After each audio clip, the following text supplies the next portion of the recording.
The past few days have been very chaotic and draining, to be honest, and I never thought I would be making this video. Anyways, hi guys, this is Dr. Sneha, an intern working at Bowring and Lady Cousin Hospitals. I'm sure all of us know regarding the incident that occurred in Arjikar Medical College, Kolkata, and I would not like to discuss the details of the brutality of the incident because you can find that anywhere. So the sad part is there is a lot of political agenda and influence that is going on that is, hampering the investigations. First of all, the principal of RGKar Medical College, he resigned, and then he, like within 24 hours of the resignation, he was, given the post of principal in another reputed medical college in Calcutta. And then there is, during CBI investigations, the truth came out that the data from the principal's mobile on 8th and 9th August was erased, and nobody knows why. And then there's also like, within like when the case was handed over to CBI, the renovation work started where near the seminar hall of where the incident occurred in the college, and probably that will destroy all the potential evidence.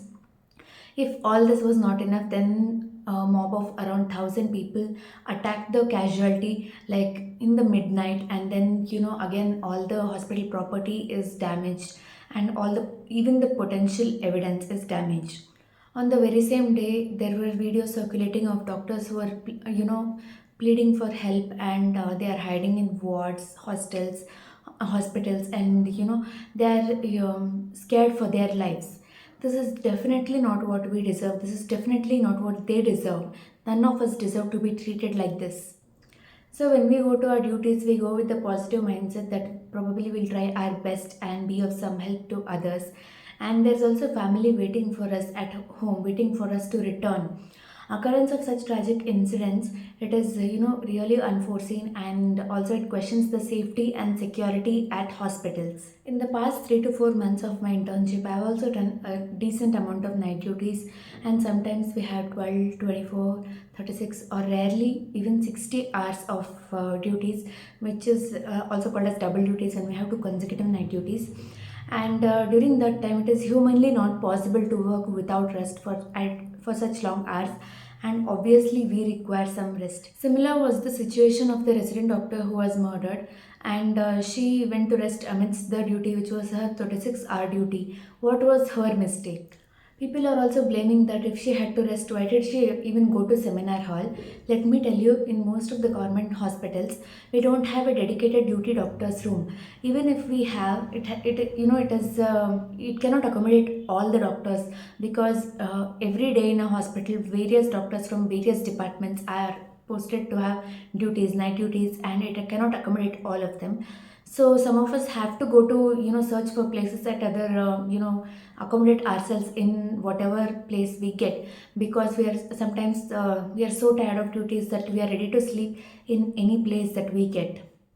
When on duty, sometimes even I have gone searching for rooms in the midnight when we get some time to sleep, and many a times I've also slept in rooms which doesn't have a lock. Yeah, it was such a situation, and now after all this incident, our college has thankfully provided us with a separate interns room. So yeah, the sad part is instead of focusing on why such an incident occurred and how can there be such a large amount of security breach in one's own workplace, which is meant to ensure safety of thousands of patients, people are questioning her that what was she doing at that hour? Why did she go to the that particular room to rest? And she was psychotic. All this was a suicide and all that stuff.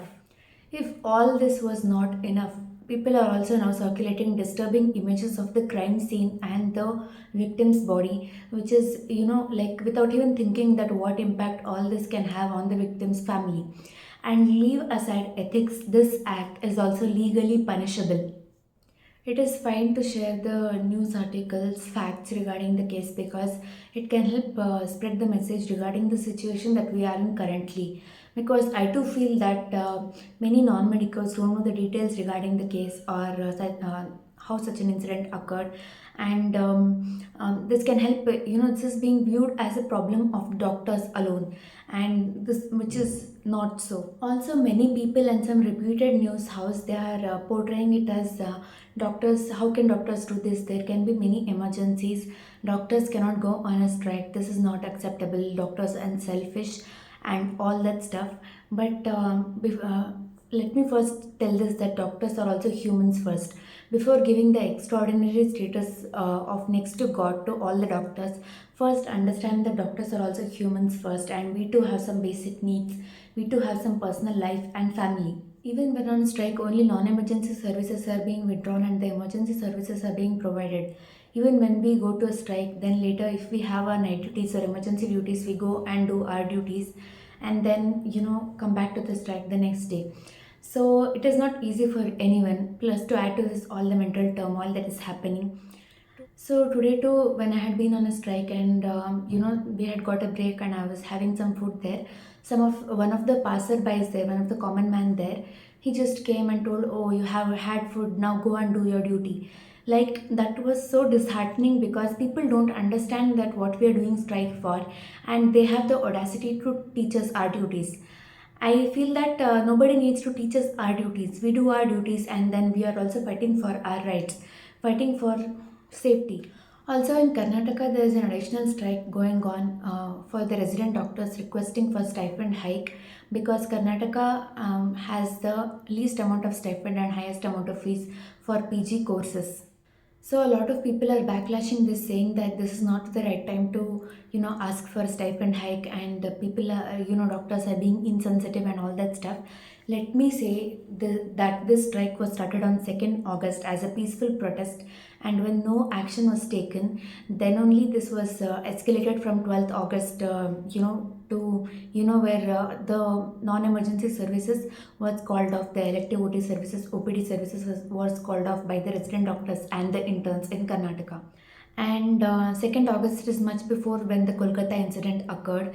And let me say that the resident doctors are, one of the most overworked people in any hospital, and if they are asking for what they deserve, there is nothing wrong in that. So it is not right to backlash the strike without understanding the duration of the strike and motive of the strike, considering now how safe our working environment is, and we are just asking for our rights. So after all this strike, when I went to duty on last Thursday, patients started shouting that discharges are not being done and all that stuff. Basically, like, they wanted their work to be done. So I made them understand that we had a strike, and obviously it will take some time, some delay, and it will be done. Not even one person knew about the strike, and they didn't even care about the strike. They just wanted their work to be done. So when people are selfish at times, then how can they expect us to, be selfless and do get all the work done even when on strike? Even though we are doing some amount of work when we are on emergency duty, we are also doing the discharges which are not non-emergency things. But still, people don't understand. Recently, I saw a story which said that nobody attacks a police on duty, neither do they attack a lawyer in a court. So then, why do people don't think twice before attacking a doctor or any healthcare professional in a hospital? So the request is, instead of viewing this as a problem only associated with the medical fraternity, it should be viewed as a common problem, a matter of concern for us all. There should be strict laws ensuring safety at workplace, and punishing all those who resort to violence against any healthcare worker in a hospital, so that people at least think twice before attacking any doctor, nurse, or any other healthcare professional at hospitals at work. So this is all I had to say. Share this video to all your medico and non-medico friends. Let's spread the message. Treat doctors as humans first.